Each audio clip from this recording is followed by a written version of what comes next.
So we've come to the end of yet another year for television, and overall, I think we stepped up a bit better this year compared to last year. It wasn't all great, and there were still some very disappointing seasons that came out this year. There's some shows I've not gotten around to watching, so sorry they won't be on the list. Here they are. And this year I finally did something I've never done since watching TV more constantly. I dropped watching 2 shows. Yeah, Silo Season 2 and Death by Lightning I tried watching, and they were just very boring to me. Sorry to any fans of those shows, they just didn't do it for me. But the shows that I watched this year that I consider great made me think very fondly for 2025 television. So let's start with some honorable mentions. While I think Smiling Friends Season 3 is probably the weakest season of the show so far, due to some concepts being more fun than others, this season still retained its rampant pace and hilarious tone, while also having one of the most shockingly emotional moments in TV this year. Thank you, Episode 2. Orb on the Movement of the Earth was one of the most fascinating anime series I've watched recently, with its discussion of science versus religion, if not a very slow show. Creature Commandos kicked off the new DC universe very well with some very fun and complex main characters, really well done action and animation, and some of James Gunn's darkest writing to date. If the ending wasn't as rushed as it was, and some characters not given proper development for some reveals later on, this would have easily made it onto the list. But still, definitely give it a watch. The Mighty Nine from Critical Role was an absolute blast that was a lot darker than I was expecting. If they can hone in more on the pacing of each individual storyline, this could be Critical Role's best animated series, even surpassing the highs of The Legend of Vox Machina. High recommendation. And on that note, while it doesn't count towards this list because it's both a web series and not done and won't be done for a few years, I'm really enjoying Critical Role's 4th campaign. It's the first of their campaigns I'm watching from the jump and as they release, and I'm having a blast with every episode. I'm dying to see where they take these characters next, and here's to the gray hair I'll have once this campaign is done. Alright, enough of the pleasantries, on to the list.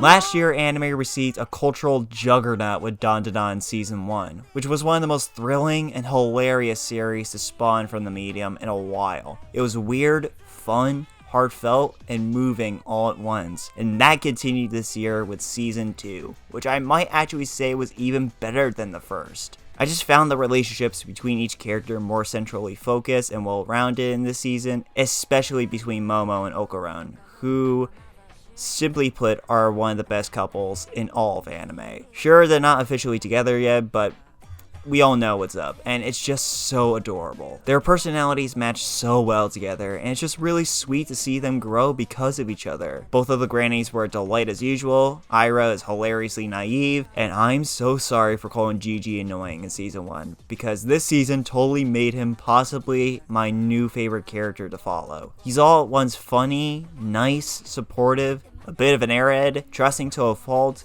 sympathetic, relatable, and just an overall great guy who's gotten mixed up in this scary mess because of the results of his own choices. There's maybe a few episodes that dragged a bit, like I wasn't too engaged in the final kaiju storyline until the very climax of it, and I do wish characters like Ira had more to do this season, but she's still funny as hell, so it's whatever. This was a great follow-up to a great first season, and after that amazing cliffhanger, I'm so ready to see what comes next for this adorable duo.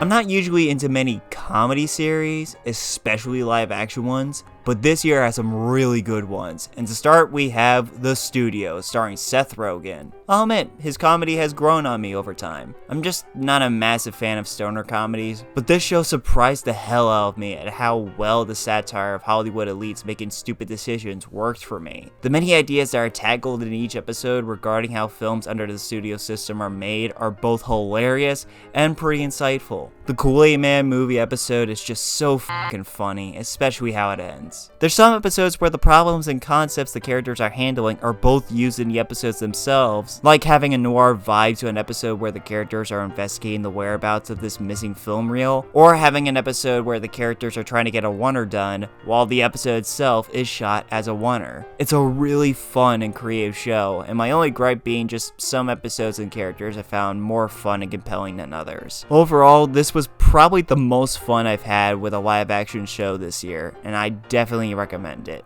The fact that we now live in a world where Martin Scorsese has an acting nomination to his name, and it's for this, is just insane.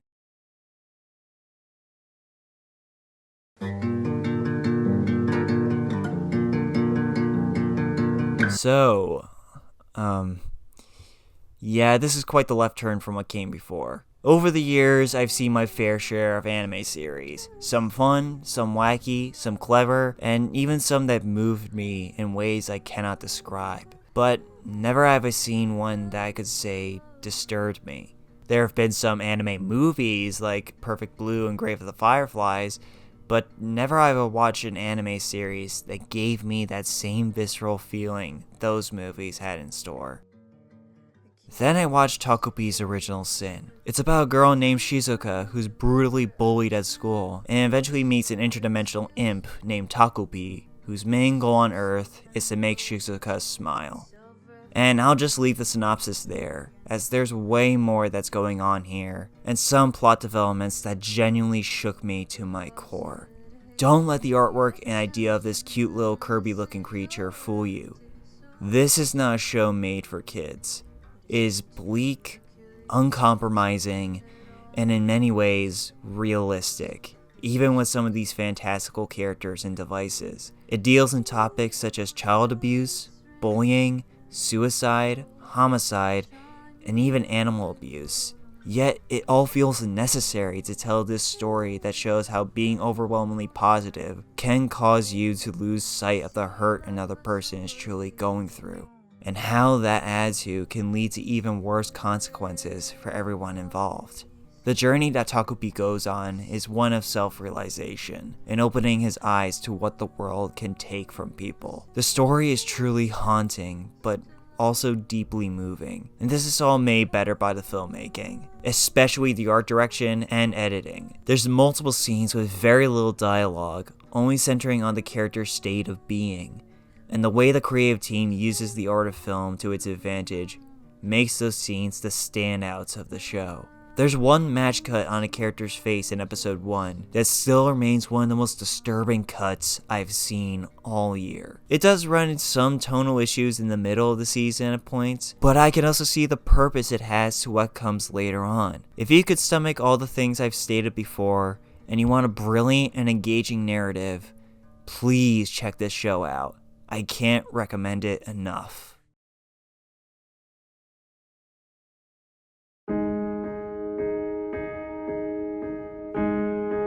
So, still on the topic of depressing stories involving kids, we have one of the most talked about miniseries of the decade so far, Adolescence.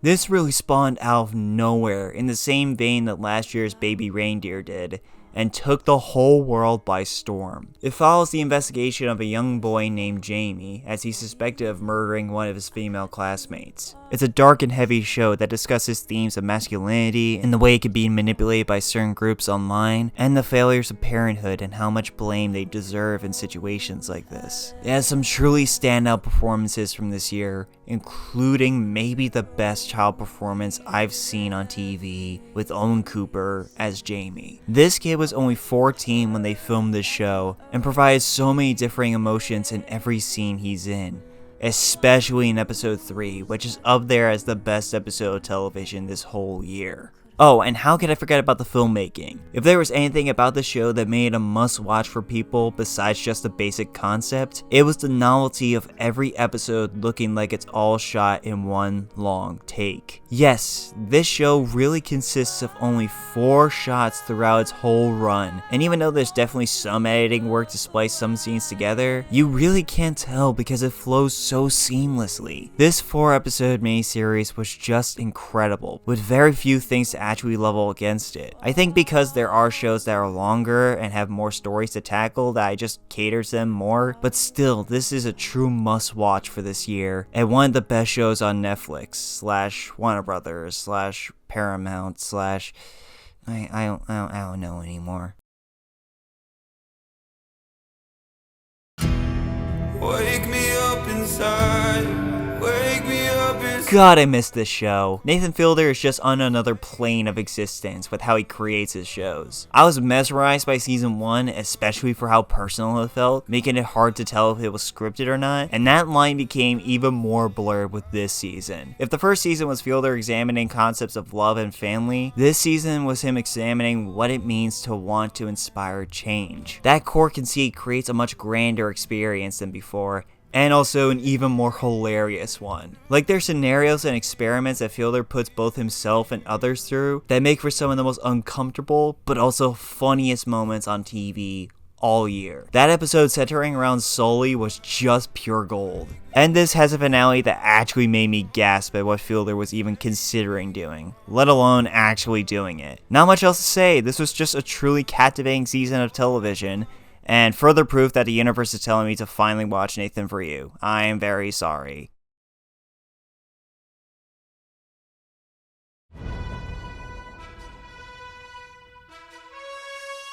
Yeah, there was no way I wasn't going to include a new season of Invincible on here. It's simply one of the most consistent TV shows to come out in the last decade, and season 3 is a strong contender for the best season yet. Sure, the animation is not really this show's strong suit, especially with this season looking really jank until the final 2 episodes. We only got 1 episode involving Omni-Man this season, which was strange, which also meant we only got Les Allen this season, which is a crime against God, and it's not as clear-sighted as to where the story was going besides the main conflict of Mark's morality.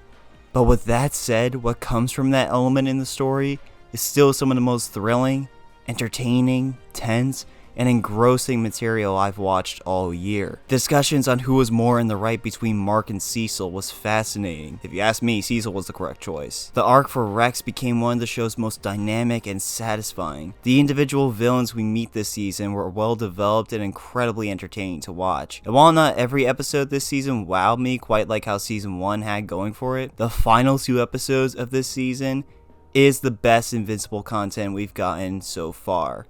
Especially with Conquest, one of the best villains of the year, bar none. Despite the season being as flawed as it was, the highs of it still make it one of the best pieces of media I've watched this year. But seriously, I need more Alan in my life, so next season better not disappoint on that front, or I will drink water and never stop.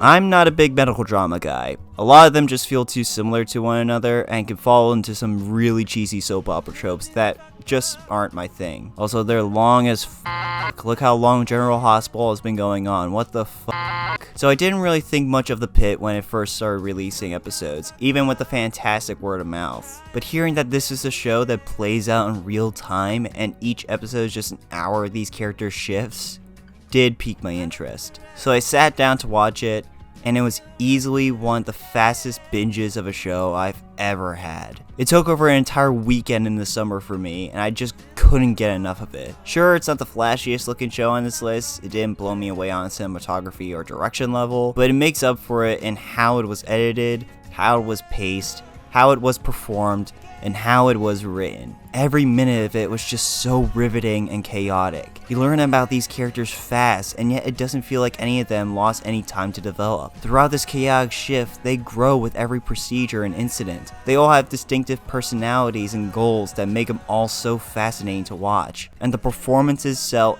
everything super well. Noah Wiley especially impressed me with his very level-headed, fun, and empathetic performance, making Dr. Robbie one of my favorite characters to come out this year. Again, I don't love this show for its presentation that much, it's pretty dry and standard. I love this show for being one of the most compelling, exuberant experiences I've had watching a show all year. And I just cannot wait for season 2.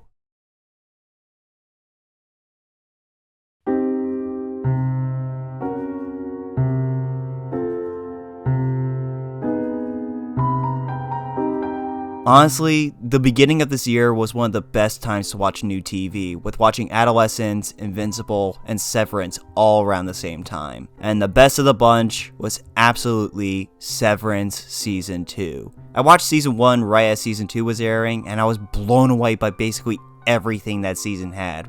from its brilliant cast of characters, the multi-dimensional performances, the absolute mastery within the filmmaking, and especially the clever and subversive writing, leading to the greatest cliffhanger in television history. I can only imagine the visceral feeling people had after watching that ending when it first came out. Holy shit. As for me, I immediately got to watching the next season, and it just continued to floor me on nearly every single level. The characters remained so involved, and the developments left me gagged, especially with Helly, Mark, and Milkshake. The performances have gotten even better this season, with so many dynamics changing in every scene. Tramell Tillman and Britt Lauer stole every second they were on screen. They absolutely deserve those Emmy wins. The filmmaking is nothing short of insane this season. It's my favorite looking live action show I've watched all year, with episode 7 especially blowing me away. The way the filmmaking told that story was just masterful. And while I think the writing had areas of which the focus it received wasn't so strong, particularly with Irving and Miss Cobell, it still gave me a truly captivating experience, making me fascinate over every single detail laid out. And once again, having a finale that's just flawlessly executed, and a cliffhanger that makes me so fucking pumped for what comes next. If it wasn't for another show having the best stretch of episodes this year, this finale would be the crown winner for best episode of the year. Sure, the writing and pacing is a bit sloppier than season 1, but I'd argue that what this season did right gives it a platform to stand as high as season 1. It's captivating, fresh, unique, tense, mesmerizing, and among some of the greatest television I've ever watched.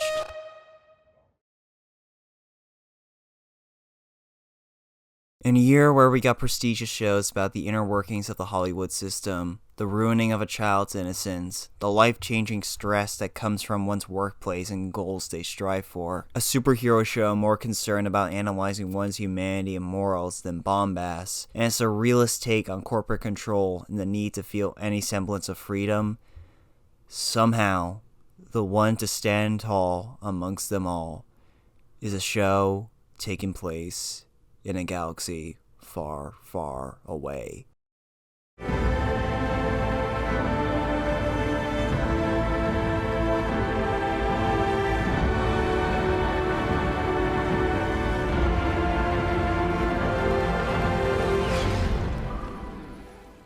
It's no secret how far Star Wars has fallen in quality over the course of the last decade. Whether it be the shocking failures of the Book of Boba Fett, Obi-Wan Kenobi, or The Mandalorian Season 3, the disaster that was The Acolyte, or the disappointing and wasted conclusion of the sequel trilogy, there's been no shortage of bad Star Wars content, especially on TV.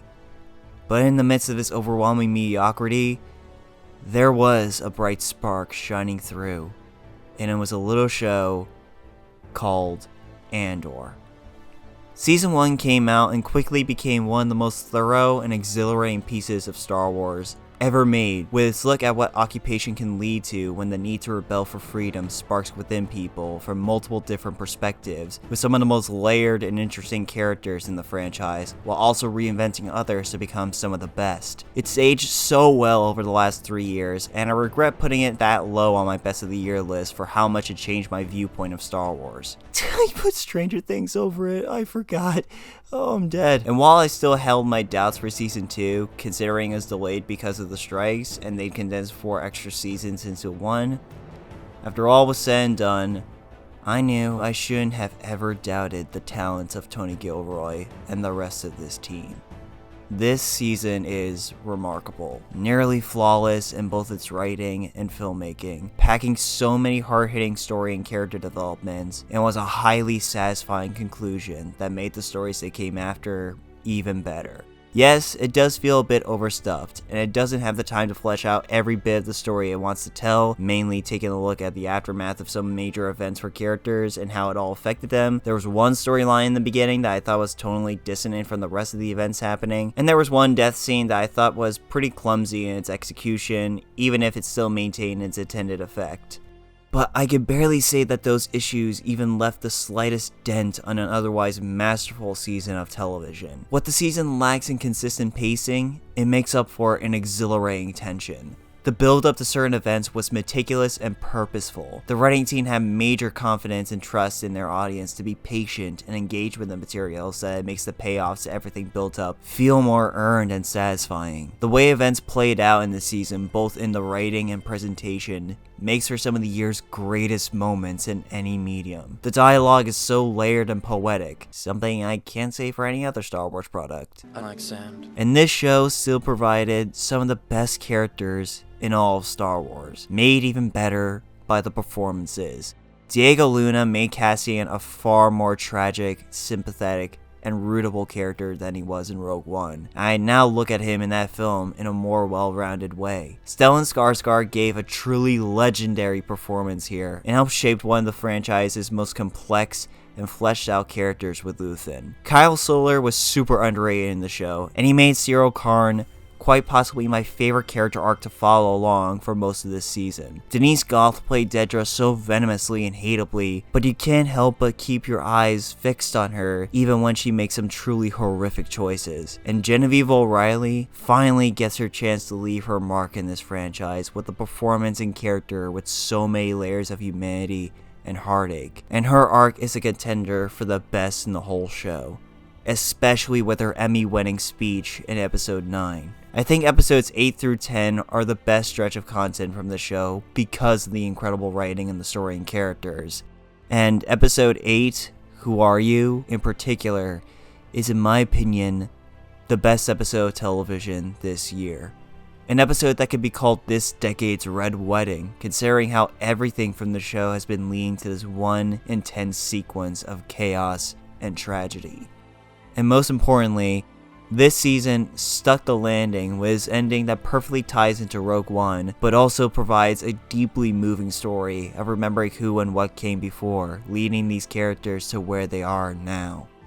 Honestly, even with some of my issues regarding some story beats and pacing elements, I might dare say this season surpassed season 1. For how impactful this story and these character arcs were to me as both a Star Wars fan and a fan of good storytelling and filmmaking.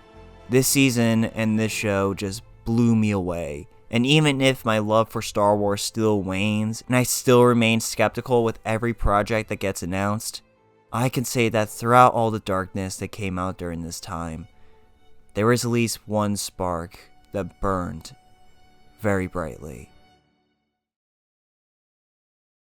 Overall, this year was a pretty good year for television. Even if I haven't gotten to all the ones I wanted to, I really enjoyed this year for the TV I watched. I'm really excited to see what comes out next year, or I guess this year. 2026. That's a thing now. So I hope these shows are good so I can talk more about the love I have for some TV by the end of the year. So, bye!